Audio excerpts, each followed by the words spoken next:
اللہ نور السماوات والارض مثل نوره كمشكاة فيها مصباح المصباح في زجاجة الزجاجة كأنها كوكب دري يوقد من شجرة مباركة زيتونة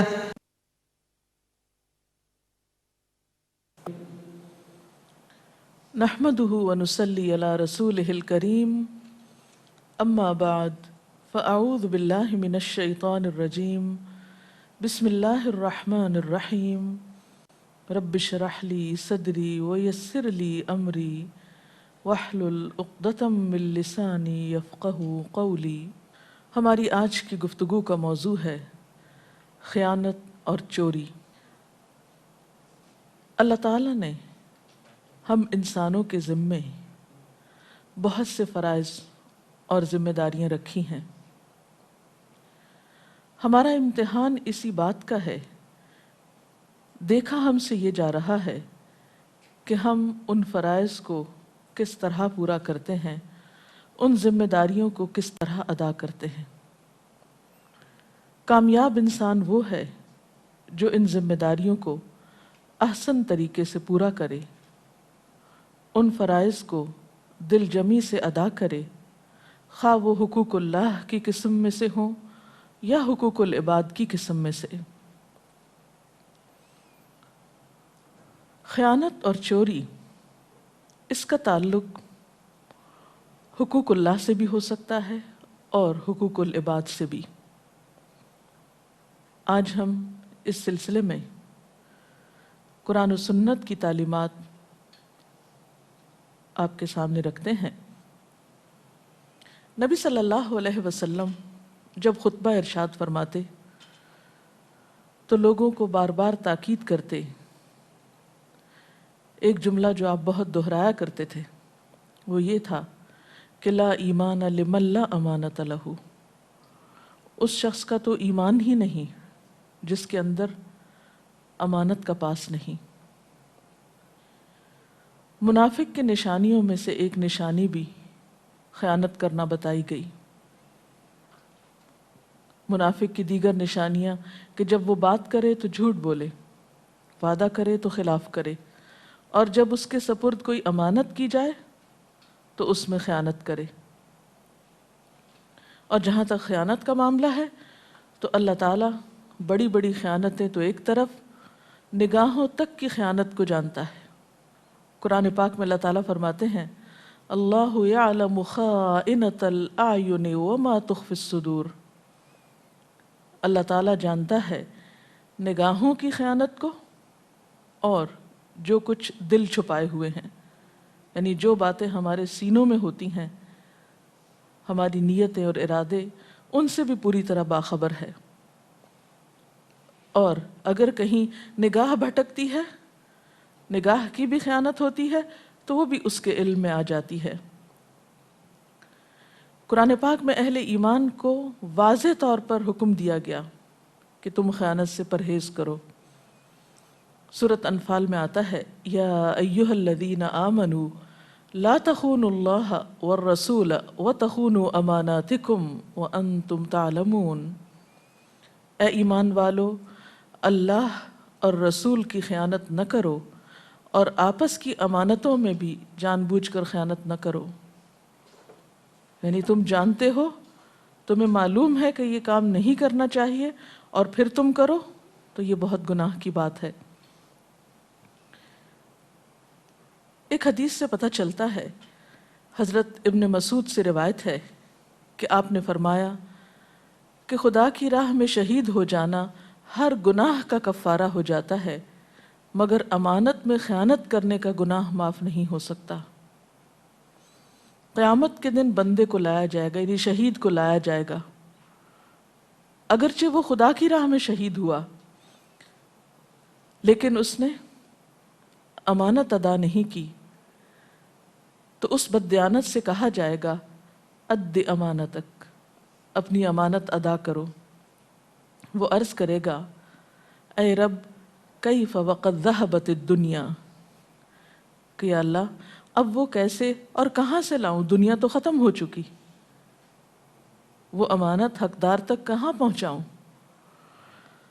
تو اس سے کہا جائے گا کہ اس کو دوزخ کے طبقہ حاویہ میں لے جاؤ، یعنی اس شخص کو وہاں امانت کی چیز اصل صورت میں سامنے آئے گی، یعنی دنیا میں تو واپس نہیں جا سکتے، اب جاؤ حاویہ میں، اور جب وہ اسے وہاں پر لے جایا جائے گا تو وہ چیز اس کو اصل صورت میں نظر آ جائے گی اور اس کو وہ پہچان لے گا اور اس کا پیچھا کرے گا یہاں تک کہ اسے پا لے گا اور اس کو پھر اپنے کندھوں پہ لا دے گا، اور لاد کر جب وہ دوزخ سے باہر نکلنا چاہے گا تو بوجھ وہ اس کے کندھوں سے پھر گر پڑے گا، اور اس طرح وہ ہمیشہ اس کے پیچھے بھاگتا رہے گا کہ اسے لے کر حقدار کو لوٹا سکے، لیکن وہ ایسا نہ کر سکے گا کیونکہ امانت کی ادائیگی کا وقت تو دنیا میں ہے۔ اس لیے لوگوں کی امانتوں کے معاملے میں خاص طور پر خدا سے ڈرنے کی ضرورت ہے، خواہ وہ چھوٹی چیز ہو یا بڑی چیز ہو۔ پھر آپ صلی اللہ علیہ وسلم نے فرمایا الصلاۃ امانۃ والوضوء امانۃ والکیل امانۃ، نماز امانت ہے، وضو امانت ہے، اور ناپ تول بھی امانت ہے۔ تو اس روایت میں حقوق اللہ اور حقوق العباد دونوں کے لیے امانت کا لفظ اکٹھا کیا گیا ہے۔ نماز امانت ہے کا مطلب کیا ہے کہ اس کی صحیح ادائیگی کرنی چاہیے۔ آپ نے فرمایا بدترین چوری نماز کی چوری ہے۔ لوگوں نے پوچھا کہ وہ کیسے؟ فرمایا رکوع اور سجود ٹھیک سے ادا نہ کرنا، جیسے بعض لوگوں کی عادت ہوتی ہے ابھی رکوع میں جا نہیں چکتے کہ فوراً اٹھ جاتے ہیں، ابھی سجدے میں پہنچتے نہیں کہ فوراً سر اٹھا لیتے ہیں، ایک تسبیح جاتے ہوئے پڑھتے ہیں، ایک وہاں اور ایک اٹھتے ہوئے پڑھ لیتے ہیں۔ پھر اسی طرح وضو کی خیانت کیا ہے کہ انسان وضو کرے اور اس کے بعض اعضاء خشک رہ جائیں، پوری طرح ہاتھ پاؤں کو نہیں دھوئے جو دھونے چاہیے، جو وضو کے فرائض میں شامل ہیں۔ اور والکیل امانۃ، یعنی ناپ تول ٹھیک رہے، اگر کسی شخص سے قیمت آپ پوری وصول کر رہے ہیں اور اس کا حق اس کو کم دے رہے ہیں تو جتنا کم دے رہے ہیں اتنے درجے کی خیانت کر رہے ہیں۔ اور پھر آپ نے بہت سی چیزیں گنا کر فرمایا وَأَشَدُّ ذَلِكَ الْوَدَائِعَ، اور ان سب سے زیادہ سخت معاملہ امانت کی چیزوں کا ہے کہ کوئی کسی کے پاس چیز امانتاً رکھی جائے اور وہ اس میں خیانت کر لے۔ اس کی مثلاً کیا صورتیں ہو سکتی ہیں؟ اس کی عام شکل تو یہ ہو سکتی ہے کہ مثلاً آپ کسی جگہ پر کام کر رہے ہیں، کسی سرکاری ادارے میں آپ کسی خاص شعبے میں کسی خاص ڈیوٹی پر متعین ہیں، ڈیوٹی کے دوران اس ڈیوٹی کو پورا کرنے کے لیے جو بھی چیزیں آپ کو دی جاتی، مثلاً اسٹیشنری ہے، گاڑی ہے یا ٹیلی فون ہے، ان چیزوں کو اس مقصد کے لیے استعمال کرنے کی بجائے اپنی ذات کے لیے استعمال کرنا شروع کر دینا، یہ بھی خیانت ہے۔ یعنی مثلاً ایک پین آپ کو دیا گیا ہے کہ آپ سرکار کا کام کریں اس سے، اور آپ اسے گھر میں لے جاتے ہیں اپنے بچوں کو دینے کے لیے۔ آپ کسی ہسپتال میں کام کر رہے ہیں، آپ کے پاس روئی ہے، بینڈیج ہے، دوائیاں ہیں جو آپ کو دی گئی ہیں مریضوں پہ استعمال کرنے کے لیے، اور آپ ان پہ استعمال کرنے کی بجائے ان چیزوں کو گھر لے جاتے ہیں، تو یہ کیا ہوا؟ یہ ایک طرح سے خیانت ہوئی۔ تو یہ جو چیزوں کی خیانت ہے یہ بہت شدید خیانت ہے، آپ نے اس کو سب سے بدترین خیانت قرار دیا۔ پھر اسی طرح بعض اوقات دیکھا گیا ہے کہ بعض سرکاری آفیسرز کو گاڑیاں سرکاری ڈیوٹی کے لیے دی جاتی ہیں لیکن وہ اس سے اپنے گھر کے کام کرتے رہتے ہیں۔ یعنی جن چیزوں کے ہم انٹائٹلڈ ہوں وہ تو اور بات ہے، لیکن اگر کوئی شخص گورنمنٹ کے کام کے لیے انٹائٹلڈ ہے لیکن وہ اس کو پھر اس فیسلٹی کو اپنی ذات کے لیے استعمال کر رہا ہے ان کی اجازت کے بغیر، تو یہ تمام چیزیں پھر خیانت میں شامل ہو جائیں گی، اور قیامت کے دن ان سب چیزوں کی ادائیگی کرنا ہوگی، ان سب چیزوں کے بارے میں پوچھ ہوگی، حساب لیا جائے گا۔ اسی طرح ڈیوٹی ٹائم جو ہے وہ بھی امانت ہے۔ جس ٹائم کے عوض آپ کو تنخواہ دی جاتی ہے اس ٹائم کو اس کام میں لگانا بے حد ضروری ہوتا ہے۔ بسا اوقات یہ دیکھا گیا کہ لوگ ڈیوٹی پر پہنچ جاتے ہیں، وہاں بیٹھ کر گپ شپ کی، اخبار پڑھا، چائے پی، کام کو کچھ کیا کچھ نہیں کیا، ٹائم پورا کیا اور گھر چلے گئے، مہینے کے بعد تنخواہ لے لی، بعض اوقات جھوٹ بول کر چھٹی کر لی. تو یہ تمام چیزیں خیانت میں شمار ہوتی ہیں. یعنی آپ نے اپنا حق تو پورا لے لیا، اور جب حق دینے کی باری آئی تو آپ نے وہ پورا نہیں دیا، یعنی تنخواہ ساری وصول کر لی، لیکن جن گھنٹوں کی تنخواہ آپ نے لی، جس ڈیوٹی کی تنخواہ آپ نے لی، وہ ڈیوٹی آپ نے پوری نہیں کی. تو یہی تو خیانت ہے. اسی لیے ہم دیکھتے ہیں کہ ہمارے معاشرے کے اندر سکون کم اور بے چینی زیادہ ہے، کیونکہ ہم بندوں کے حق مارتے ہیں، ہم دوسروں کے ساتھ زیادتی کرتے ہیں. اور یہ چیز آپ دیکھیے کہ ہونے کے باوجود، دیکھنے کے باوجود عموماً بری بھی نہیں سمجھی جاتی. اور یہ ضروری نہیں کہ کوئی شخص صرف سرکاری ڈیوٹی پر ہو اور اس میں وہ کوتاہی کرے. کوئی شخص کسی بھی ڈیوٹی پر ہو، کوئی کسی کے گھر میں کام کرتا ہے، کوئی کسی پرائیویٹ کمپنی میں کام کرتا ہے، ہر شخص ذمہ دار ہے. کلکم راعٍ وکلکم مسئول عن رعیتہ. ہر شخص نگران ہے، ہر شخص سے اس کی رعایا کے بارے میں پوچھا جائے گا. جو چیزیں اس کی ذمہ داری میں، ان سب کے بارے میں سوال کیا جائے گا. پھر اسی طرح مثلاً بعض پیغامات آپ کے پاس امانت ہوتے ہیں جو آپ کو اصل افراد تک پہنچانے ہوتے ہیں.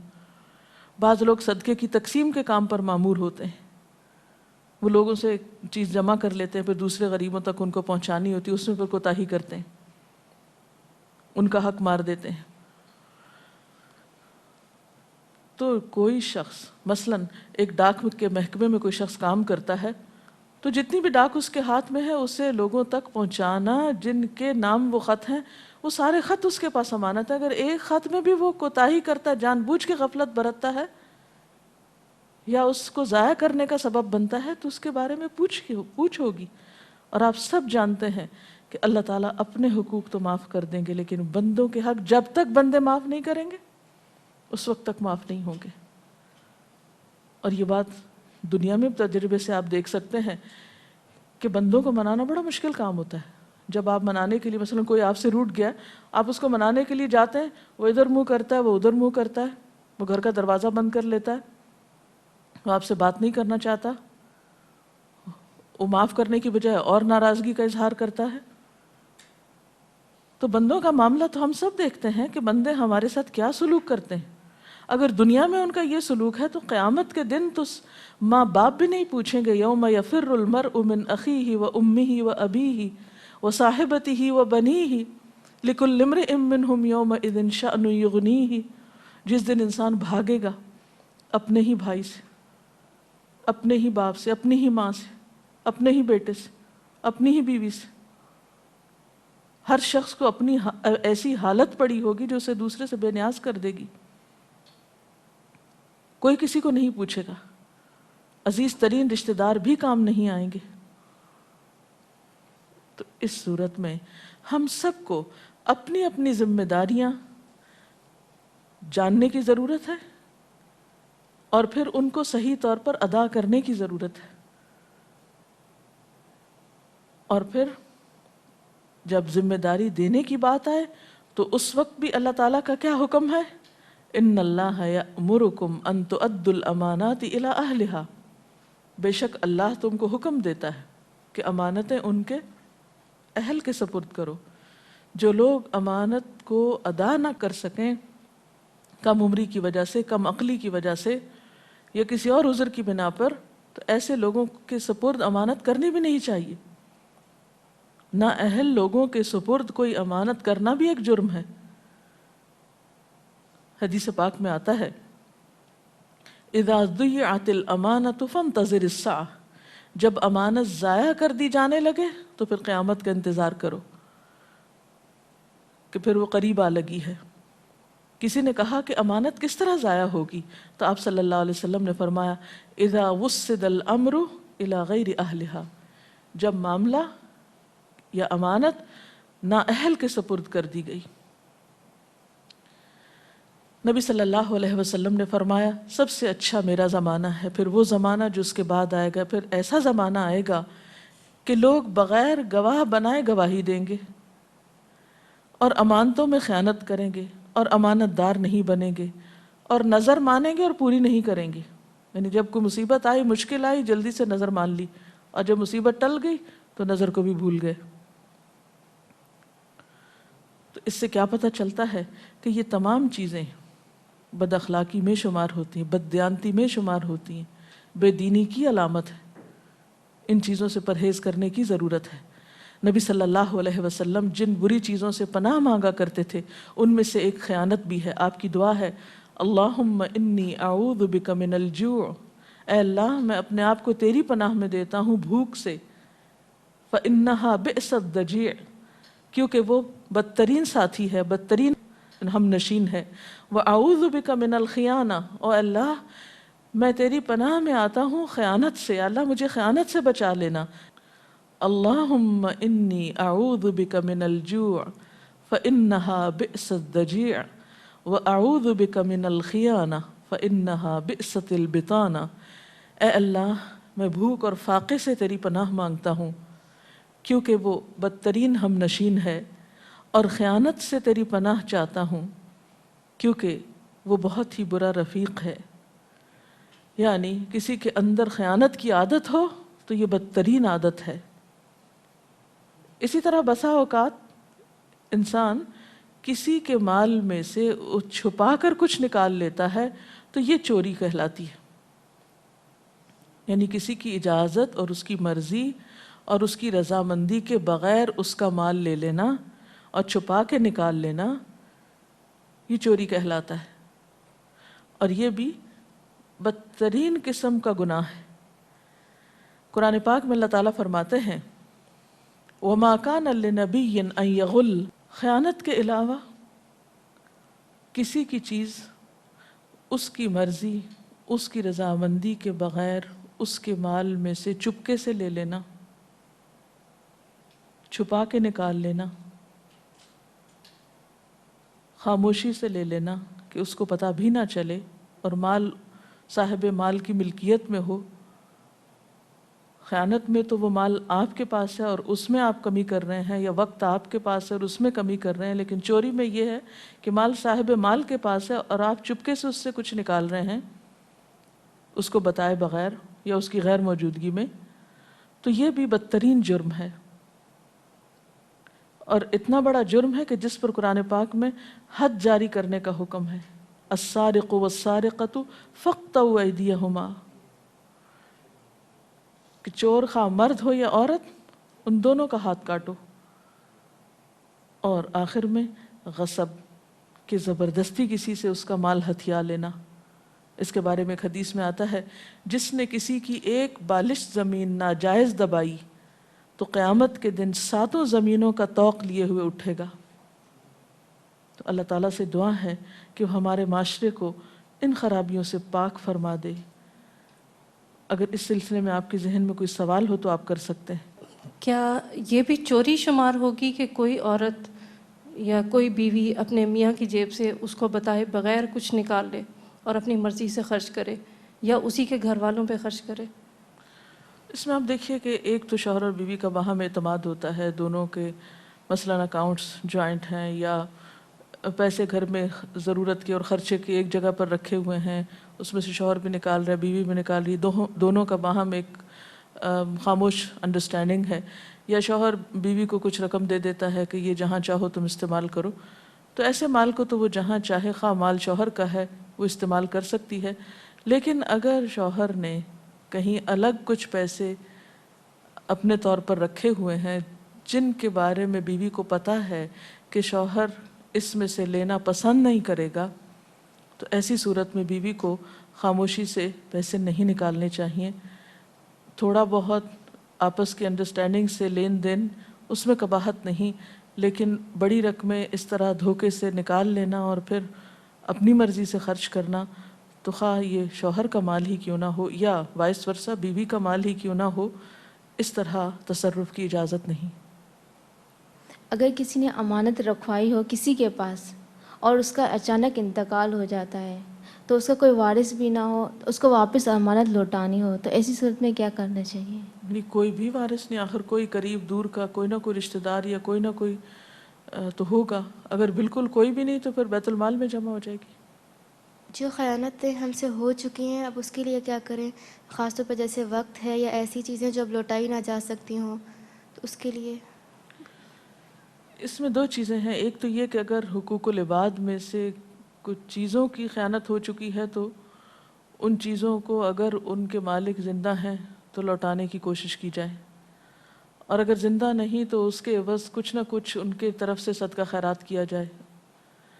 اسی طرح اگر وقت میں کمی کی گئی ہے یا ذمہ داریوں میں کوتاہی برتی گئی ہے یا امانت پوری نہیں کی گئی تو ایسی صورت میں توبہ استغفار کرنا چاہیے اور زیادہ سے زیادہ نیک کام کرنے چاہیے، کیونکہ ان الحسنات یذہبن السیئات، نیکیاں برائیوں کو لے جاتی ہیں. جو ہو چکا سو ہو چکا، آئندہ کے لیے توبہ کی جائے اور پچھلی کبھی کوتاہی کو اس نیت سے مزید کچھ نیکیاں کر کے پورا کیا جائے کہ اللہ تعالیٰ پچھلے گناہوں کو معاف کر دے. اگر کسی جگہ پر کافی لوگوں کی چیزیں اکٹھی پڑی ہیں اور ایک آدمی جس کو پتہ ہے کہ یہاں چیزیں ہیں وہ جا کے اپنی پسند کی چیز دوسرے کی چیز سے نکال کے اپنی چیزوں میں ڈال لے، تو یہ خیانت ہوگی یا چوری؟ یہ چوری ہوگی اگر کسی کو بتائے بغیر خاموشی سے اس نے چپکے سے کچھ نکال لیا تو. یہ جو چھوٹے بچے اسکول میں ایک دوسرے کی چیزیں چوری چھپے لے آتے ہیں تو ان کی یہ عادت کیسے چھڑائی جا سکتی ہے؟ اس میں والدین کا فرض ہے کہ بچوں کے اسکول سے واپس آنے کے بعد جب ان کو ہوم ورک کروا رہے ہوں یا ان کو مزید کچھ پڑھا رہے ہوں تو ان کے بیگز وغیرہ کو روزانہ چیک کریں. اگر کوئی بھی چیز ایکسٹرا دیکھیں تو بچے سے ضرور پوچھیں اور اس کے بعد اس کو احساس دلائیں کہ کسی کی یہ چھوٹی سی چیز کل قیامت کے دن ہمیں اپنے نیکیوں کی شکل میں اسے لوٹانی ہوگی اور سخت حساب ہوگا. تو انشاءاللہ بچپن سے ہی جب آپ اس کو اچھے اور برے کا فرق بتائیں گے تو آہستہ آہستہ عادت چھٹ جائے گی. اس کے ساتھ ہی آج کے پروگرام کا وقت ختم ہوتا ہے. اب اجازت چاہتے ہیں. السلام علیکم ورحمۃ اللہ وبرکاتہ. اللہ اکبر اللہ اکبر لا الہ الا اللہ واللہ اکبر اللہ اکبر وللہ الحمد.